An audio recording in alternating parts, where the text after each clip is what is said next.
রাজধানীর ডামরায় মশক নিধন ও বিশেষ পরিচ্ছন্নতা অভিযান চালাচ্ছে ঢাকা দক্ষিণ সিটি কর্পোরেশন। আলোচনাতে যোগ দিচ্ছেন সহকর্মী আদিলুর রহমান। আদিলুর, মশক নিধন এবং পরিচ্ছন্নতা কার্যক্রম শুরু হয়েছে কিনা, কতগুলো এলাকায় চলবে আজকে? বান্ডেল থাকলে প্রতি সেনমানিতে টাকা বাঁচবে। বিকাশ সেনমানি বান্ডেল কিনে জিতুন প্রতি লেনদেনে। দেখুন, আজকে মূলত ঢাকা দক্ষিণ সিটি কর্পোরেশনের ৬৬ নম্বর ওয়ার্ড অঞ্চল ৮-এর এই পুরো ওয়ার্ডটিতে আজকে পরিচ্ছন্নতা কার্যক্রম একসাথে যেমন চলবে, তেমনি মশক নিধন কার্যক্রম সেটিও চালানো হবে। এটি একটি বিশেষ কর্মসূচি। আপনি জানেন যে প্রত্যেক শনিবার ঢাকা দক্ষিণ সিটি কর্পোরেশন এই একটি কর্মসূচি আসলে গ্রহণ করে থাকে। তারই অংশ হিসেবে আজকে সকালবেলায় ৮টার দিকে প্রথমে এখানে জনসচেতনতা একটি র্যালি করা হয়েছে, লিফলেট বিতরণ করা হয়েছে। তার পরপরই আমরা যেটি আসলে লক্ষ্য করতে পারছি সেটি হচ্ছে যে নির্মাণাধীন যে ভবনগুলো আছে সেই নির্মাণাধীন ভবনগুলোতে এডিসের লার্ভা আছে কিনা সেটি আসলে পরীক্ষা করা হচ্ছে। এবং আমরা এই মুহূর্তে এসেছি একটি নির্মাণাধীন ভবনে। আমরা দেখতে পাচ্ছি যে নির্মাণাধীন ভবনের যে লিফটের যে জায়গাটি আছে সেখানে পানি জমে আছে। এখন ঢাকা দক্ষিণ সিটি কর্পোরেশনের স্বাস্থ্য বিভাগ, বর্জ্য ব্যবস্থাপনা বিভাগ তারা মূলত এখানে পরীক্ষা করছে এইখানে এডিসের লার্ভা আছে কিনা।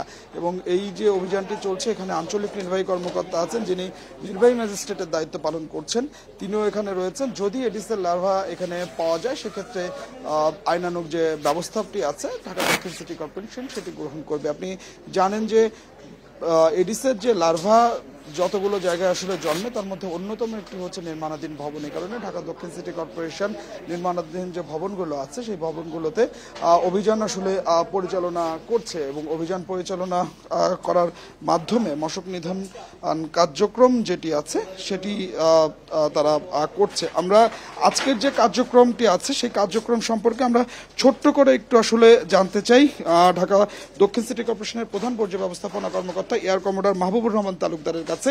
আপনার কাছে একটু জানতে চাই যে আপনারা সকালে র্যালি করেছেন, এখন আসলে কি উদ্দেশ্যে আপনারা এই নির্মাণাধীন ভবনগুলোতে এসেছেন? আপনারা জানেন যে আমরা সকাল থেকে র্যালি করেছি, আমাদের ৬ শতাধিক কর্মী এখানে কাজ করছে। এটা ৬৬ নম্বর ওয়ার্ড।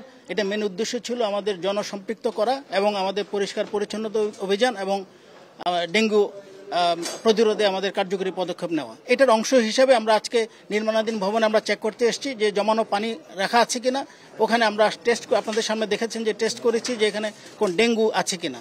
সো এই ডেঙ্গুর আমরা চেক করলাম, এখানে আমরা কিছু পাই নাই। পরবর্তী বিল্ডিং আমরা এখন যাব, আমরা যে চেক করবো যে আসলে ডেঙ্গুর কোনো প্রভাব এখানে আছে কিনা।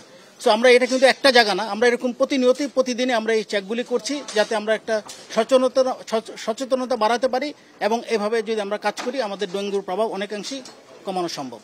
ধন্যবাদ আপনাকে। যেমনটি আসলে তিনি বলছিলেন যে তারা এরপরে যে নির্মাণাধীন যে ভবনগুলো আছে সেই নির্মাণাধীন ভবনগুলোতে তারা যাবেন এবং গিয়ে এই যে এডিসের লার্ভাগুলো আছে কিনা বা এডিসের প্রকোপ সেখানে আসলে ভয়াবহ কিনা সেটি আসলে পরীক্ষা নিরীক্ষা করা হবে। আমরা গত বছরও দেখেছি যে ড্যামরা যে এলাকাটি আছে সেই ড্যামরা এলাকাটি অনুন্নত থাকার কারণে এই এলাকাটিতে মশার যে প্রভাব সেই প্রভাব আসলে বেশি ছিল। তো এবছরও আগে থেকে আসলে আশঙ্কা করা হচ্ছিল যে এরকম কোনো প্রভাব বাড়তে পারে কিনা।